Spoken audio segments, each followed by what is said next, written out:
So array sum method is also returns true or false. So let's say every method, I will copy this. So I can say const is matching equal to numbers dot sum, SOME, not SUM. And here you will get individual number. So here I am checking if that number is greater than 5, let's say. So sum method, what it checks, as per the name, it checks if some of the elements are matching this condition. So if I log this number, then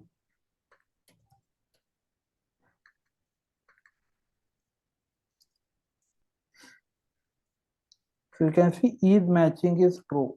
So for the first element itself, it gets this as a true. So number 15 is greater than 5, true. So immediately it returns. It will not continue for the next element, because what is sum? So it will check if some of the elements are matching with that condition. So if I say this is 5, so this is not greater than 5, this is also not greater than 5. So it will check for next element. If this greater than 5, yes. So immediately it will stop. So you will see these three numbers printed because you are logging, and it will immediately stop. So you can see 2 times 5 is printed, and then 30 is printed, and is matching is true.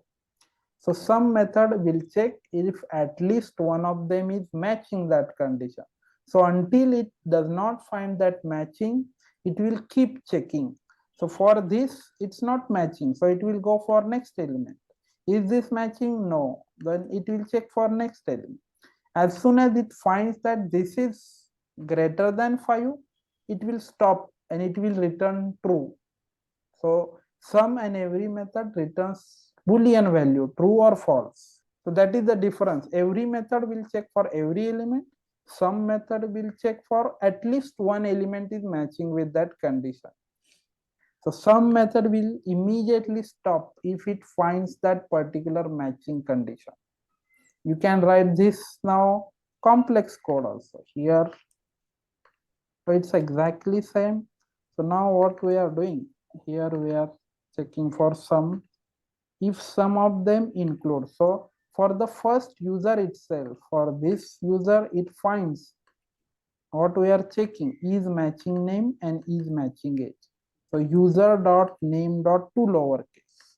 So we'll convert everything to lowercase. It includes letter E. So does it include? Yes. So immediately it will stop. So you will see only the first user logged to the console, and you will immediately see true as the result. So let me refresh. So you can see you get the only one result. Let me comment this out. So you can see you get the only one result, and you will immediately get true as the result. So if first does not contain E letter, it will check for next element. So you can see, you see two logs, because for the second element that condition is matching, so immediately it will return true. For first, there is no matching element, so E is not contained in the name. But for second, it's contained. So some method will immediately return because it checks if some of them are matching that particular condition. So here also you need to make sure to return either true or false. So if you directly use this, it will be implicit return. So this condition, you can directly execute this. So this is implicit return. So it will either return true or false. So you don't need to write if else condition here, because that's extra work which is unnecessary. So is matching, I can say here const. So if it's matching,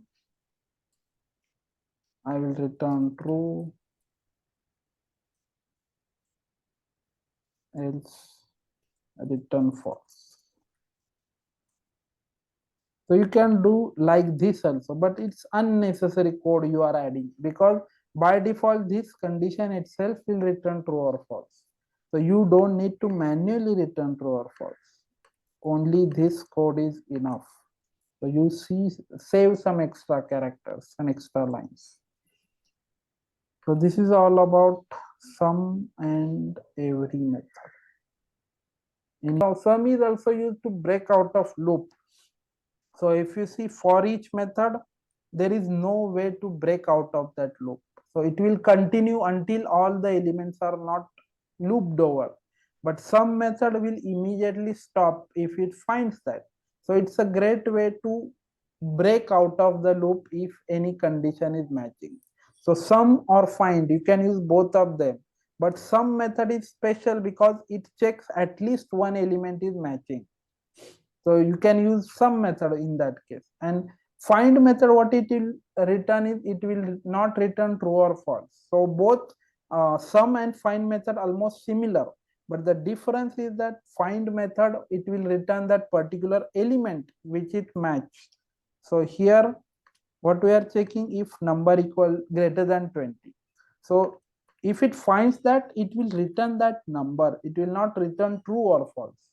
But sum and find method you can use interchangeably. So both are similar, work similar. Only difference is that find method will return that element found, and sum method will return true as the result. And if there is no matching element, find method will return undefined, and sum method will return false. So if you are adding some condition, if you want to manually check true or false, in that case sum is useful. Find and sum method is a great way to break out of the loop. So map and for each, you cannot break out, you have to continue until all the elements are finished. But with sum, you can immediately come out of that loop if you find that condition, matching condition. So if I am finding, if there is a user with name Alex, if you use find method, it will immediately exit from that loop. Find method, it will immediate exit, and you will get that particular user back. With sum method, it will check if it exists.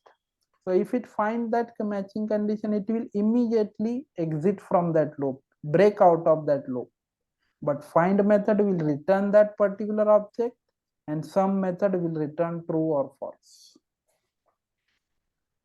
So that's the difference between find and sum. Find and sum you can use interchangeably, but depending on the result you use true or false, or the undefined result, you can use any one of them.